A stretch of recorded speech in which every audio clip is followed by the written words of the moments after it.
আজকে জানেন যে ভদ্রমহিলার সম্বন্ধে কুটো অনেক ধরনের নোংরা ভাষা বলছেন, সে ব্রাহ্মণ বাড়ির মেয়ে। লজ্জা লাগে না তাকে পপু বলতে? লজ্জা লাগে না তাকে খালা বলতে? বিবেক বলে কিছু নাই। তো তুমি কেন বলো যে মমতা ব্যানার্জিকে ফুফু? কেন বলো মমতা ব্যানার্জিকে খালা? শিক্ষা দেয় নাই? পড়াশুনো করনি? মা বোনদের কি করে সম্মান দিতে হয় তুমি কি জানো না? তোমরা জানো না বলে মা বোনেরা সম্মান পায় না। আজকে মমতা ব্যানার্জির যারা কর্মী, মমতা ব্যানার্জির যারা সৈনিক, তারা জানে মা বোনদের কি করে সম্মান দিতে হয়। দর্শক, আজকে এই সব কথা বলেছেন কেষ্ট। মমতা ব্যানার্জিকে ফুপু খালা এইসব অনেকে বলে থাকেন, তো তারই একটা প্রতিবাদ উনি করেছেন। বলেছেন যে মা বোনেদেরকে কিভাবে সম্মান দিতে হয় জানো না, লেখাপড়া করো নাই, এইসব বলেছেন। আর সেই সঙ্গে বললেন যারা মমতা ব্যানার্জির সৈনিক তারা জানেন কিভাবে মা বোনেদেরকে সম্মান দিতে হয়। আমি দর্শক এটা যখন শুনছিলাম ভাবছিলাম যে কার মুখে কি শুনছি, কার মুখে কি শুনছি। কেষ্ট বলছেন মা বোনেদেরকে কিভাবে সম্মান দিতে হয় সেটা আমরা জানি, এটা আর কি উনি বলার চেষ্টা করেছেন। কিন্তু দর্শক ভুলে গেছেন এই কেষ্টই মানে কি করেছিলেন, কি বলেছিলেন মা বোনেদের সম্পর্কে। আমি দর্শক আজকে সেই কল রেকর্ড খানিকটা শোনাবো, তাহলেই বুঝতে পারবেন কেন বলছি যে কার মুখে কি কথা শুনছি। দর্শক নিশ্চয়ই হয়তো আপনাদের অনেকেরই মনে আছে, বোলপুরের আইসি তাকে ফোন করেছিলেন কেষ্ট একটা সময়ে। দেখুন তারপরে কি কথা হয়েছে, উনি কি মানে ফোনেতে মানে কি বলেছিলেন দর্শক একটু শুনুন, তাহলেই বুঝতে পারবেন। হ্যালো, হ্যাঁ বলুন। তোর পশু ডেপুটেশন দিয়ে তোর বাংলো পর্যন্ত যাব, তোকে বার করে নিয়ে আসবো। বল বল বল বল বল বল বল বল হ্যালো, বল। না আপনি কি বলছেন? আমি অনুব্রত মন্ডল বলছি, তোর বউ দারুণ দেখতে, আমার কাছে নিয়ে এসছে এটা।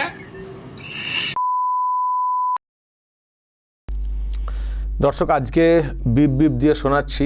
আমি যখন এই কল রেকর্ডটা প্রথম শুনিয়েছিলাম একেবারে আনকাট শুনিয়েছিলাম, যা যা বলেছেন শুনিয়েছি, কিন্তু সেই আনকাট কল রেকর্ড সবসময় শোনানো ঠিক না। এমনিতে সমস্যাও আছে, ইউটিউব তো সেখানে সমস্যা তৈরিও করে। এর একটা আলাদা কমিউনিটি আছে, তো সেখানে ওই রকম বারবার শোনানো যায় না। তো যারা শুনেছেন আগে আমার যে ভিডিও আমি যেটা প্রথমে করেছিলাম তারা তো জানেন ওই যে বিপ বিপ দেওয়া আছে যেগুলো এখন শোনানো হচ্ছে না, সেখানে উনি কি বলেছিলেন। আর একটা তো শুনলেন, তোর বউটা বলে কি একটা বললেন না, মানে কি একটা বললেন বলতে ওটা তো বিপ আছে, কিন্তু কি বলতে চেয়েছেন এটা তো নিশ্চয়ই বুঝতে পেরেছেন। তো এই তো হচ্ছেন কেষ্ট, এই তো হচ্ছেন কেষ্ট, একজন পুলিশ অফিসার আইসি, তার বউ তার মাকে টার্গেট করে ফোনেতে ওই রকম কথা বলেছিলেন। আর আজকে প্রকাশ্যে বলছেন যে ওরা মা বোনেদেরকে সম্মান দিতে জানে না, পড়াশোনা করে নাই। উনি কত পড়াশোনা করেছেন সে তো বুঝতে পারছি, আগেই বুঝতে পেরেছি। তো মানে যিনি আজকে এই কথা বলছেন এবং বলছেন যে যারা মমতা ব্যানার্জির সৈনিক তারা জানেন মা বোনেদেরকে কিভাবে সম্মান দিতে হয়, আর উনি সেই মমতা ব্যানার্জির একনিষ্ঠ কর্মী হিসেবে বলছেন, এবং যেহেতু ফুপু খালা বলা হয় তার জন্য প্রতিবাদ করছেন, কিন্তু নিজে মা বোনেদেরকে সম্মান দিতে জানেন না। নিজে ওই রকম কথা বলেছিলেন একজন পুলিশ অফিসারের ফোনে তার ওয়াইফ তার মাকে টার্গেট করে। বুঝতে পারছেন? তারপরে তো সব কেস টেস হয়েছিল, একবার নাকি পুলিশ ডেকেও ছিল, তারপর কি হলো জানি না। পুলিশেরও সেই ক্ষমতা নেই ওনার বিরুদ্ধে ব্যবস্থা নেওয়ার, কারণ পুলিশ মন্ত্রীর তো হাত আছে না, পুলিশ মন্ত্রীর তো হাত আছে না। পুলিশ মন্ত্রী কেসটাকে ভালো চোখে দেখেন, আদর করেন, আদুরে ডাক দেন, মাঝে মধ্যে শুনেছি। কেসটাও একটু দুষ্টুমি করে, এরকম টাইপের কথা বলেন। সেরকমই কেসটাও উনি ওনার দিদিকে বিরাট সম্মান দেন, সেই জন্যে তাকে যখন কেউ ফুপু খালা বলছেন সেটা গায়ে লাগছে। আমি তো বলবো যে ফুপু খালা এটা তো একটা রিলেশন, একটা সম্পর্ক। হ্যাঁ, মুসলিম সমাজের লোকেদের মধ্যে এটা মানে বলা হয়, কিন্তু এরকম তো অনেক কিছুই হয় যে একটা ধর্মের লোকেদের বলা হয় বটে, কিন্তু সেই সম্পর্কে অন্য ধর্মের লোকেদের ক্ষেত্রেও বলা হয়। যেমন মুসলিম সমাজের অনেকের ক্ষেত্রে দেখবেন বলা হয়, বা অনেকে বলে থাকেন দিদি, বলে থাকেন দিদি, মাসি বলে থাকেন। এটা একটা রিলেশন, সম্পর্ক। তো এরকম আছে, মানে ধর্ম বিশেষে সম্পর্ক বা কোনো জিনিসের আলাদা নাম, আলাদা নামে ডাকা আছে বিষয়টা। কিন্তু আবার দেখবেন এখন এমনই সব মিলেমিশে একাকার হয়ে গেছে, কারণ ওনারাই তো বলে থাকেন ধর্ম যার যার, উৎসব সবার, সংস্কৃতি সবার। তো এখানে ফুপু খালা বলা হচ্ছে, তারপর এত রাগের কি আছে? হ্যাঁ, ফুপু খালা বললে তার নামাজ পড়তে হয় না বা অঞ্জলি দিতে হয় না, একটা সম্পর্ক বলেছেন, তো এটা অসম্মান হয়ে গেল, এটা অসম্মান হয়ে গেল। সবার সঙ্গে মিলেমিশে থাকেন, চাচা বলেন কতজনকে, আবার দিদি, অন্য ধর্মের লোকেরাও দিদি রিলেশনে কথা বলেন। তো ফুপু খালা বলেছেন, তাতে এত অসম্মানের কি আছে? এতে মা বোনেদেরকে অসম্মান করা হয়ে গেল। মানে মুসলিম সমাজের রিলেশন, সম্পর্ক, যদি এই ধরনের সম্পর্কিত কিছু বিষয় অন্য কারো সম্পর্কে বলা হয়, সেটা হয়ে গেল মা বোনেদের অসম্মান। আর আপনি মা বোনেদের নামে কাঁচা খিস্তি দিচ্ছেন, আপনি খুব সম্মানের কাজ করেছেন, কেষ্ট খুব সম্মানের কাজ করেছেন। আর এই যে ফুপু খালা, আমি জানি কাদের উদ্দেশ্যে উনি কথাটা বলছেন, শুভেন্দুরা এগুলো বলে থাকেন। এগুলো বলার একটা অন্য ব্যাখ্যা আছে, সেটা হচ্ছে যে মানে তোষণের রাজনীতি। এই তৃণমূল কংগ্রেস মুসলিম সমাজকে এতটাই তোষণ করে চলে, যদিও এখন মুসলিম সমাজে বুঝতে পেরেছে যে আমাদেরকে শুধু তোষণই করে আর শোষণ করে, ভোটটা নেয়, তারপরে কিছু করে না, সমাজের জন্য কিছু করেনি। সেই জন্যই দেখবেন এখন অন্যদিকে ভেগে চলে যাচ্ছে, বুঝতে পেরেছে মুসলিম সমাজ। তো এখন তৃণমূল কংগ্রেসের একটা তকমা তো হয়ে গেছে না, এরা তোষণ করে। তো সেই জায়গা থেকে পলিটিক্যাল অ্যাটাক আর কি, এটা ফুপু খালা এসব বলার মাধ্যমে হচ্ছে দলটাকে একটা পলিটিক্যাল অ্যাটাক করা, যে তুমি এই পন্থী, এই টাইপের, এই হচ্ছে ব্যাপার। ওটার জন্য যে মা বোনেদের বিশাল অসম্মান হয়ে যাবে, আরে কি আছে? কাউকে ঠাকুমা বলবেন, কাউকে দিদিমা বলবেন, বা দিদিমা বলতে পারেন, দাদি বলতে পারেন, তো এটা রিলেশন। এটা আমরা অনেকের ক্ষেত্রে বলি, ধর্ম বিশেষে নির্বিশেষে বলে থাকি। পিসি মাসি এখন তো কমন হয়ে গেছে, সব জায়গায় বলা হয়ে থাকে। তো সেটা মানে ওইগুলো অন্য ক্ষেত্রে অন্য বললে সমস্যা হয় না। এখন ফুপু খালা বলেছেন শুভেন্দুরা, সেটা হয়ে গেল অসম্মানের ব্যাপার। সম্পর্কটা খুব খারাপ নাকি? মা বোনেদের অসম্মানের ব্যাপার হয়ে গেল।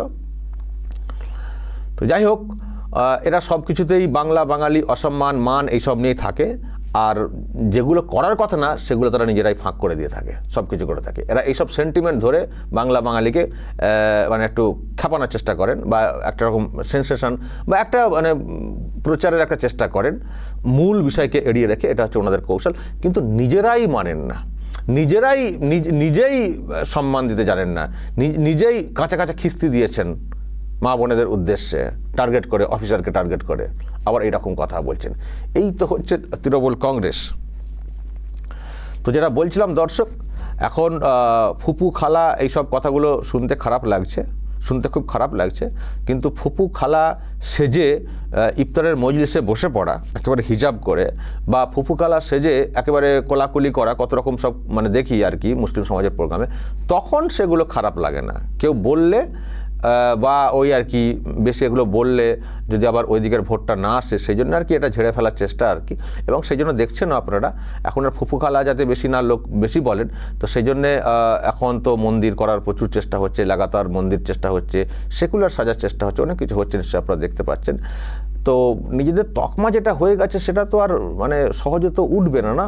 তো সেই জায়গা থেকেই তো কেউ কেউ বলে থাকেন। কিন্তু এটা অসম্মানের, মা বোনেদেরকে অসম্মান করা হচ্ছে, কেষ্ট বলছেন। কেন বলছেন আমি জানি না। আর নিজে কি করেছেন সেটার উত্তর কি দেবেন? আগে নিজে যেটা করেছেন তার উত্তরটা দিন না। একজন পুলিশ অফিসারের বউয়ের নামে এরকম বউকে টেনে একে টেনে, তো বউটা ভালো দেখতে রে, এটা খুব সম্মানের কাজ হয়ে গেছে, এটা খুব সম্মানের বক্তব্য হয়েছে। তার উত্তরটা কি হবে কেষ্ট? তার উত্তরটা কি দেবেন? জেল থেকে ফিরে সেই দিদির করা বড় বড় মানে বক্তব্য, ভাষণ। আর আমি জানি না যারা মহিলারা শুনছেন ওখানে তারাই বা কেন প্রশ্ন করছেন না যে আপনি কী বলছেন? আপনি নিজে সম্মান দিতে জানেন? আপনি নিজে মহিলাদেরকে সম্মান দিতে জানেন? আপনি এখানে বড় বড় কথা বলছেন। যারা মহিলারা বসে আছেন তারা প্রশ্ন করবেন না? ওই লক্ষ্মীর ভাণ্ডার। সেই জন্যে শুনুন ইনাদের কথা শুনে চলুন, তারপর পরে ঠেলাটা বুঝবেন। দর্শক বলবেন যদি আপনাদের এই নিয়ে আরও কিছু বলার থাকে। কেষ্টর এই যে নীতি কথা যেটা উনি বলছেন, এ কথা কি ওনার মুখে সাজে? দর্শক যা বলার বলবেন এবং নজর রাখবেন আরামবাগ টিভিতে।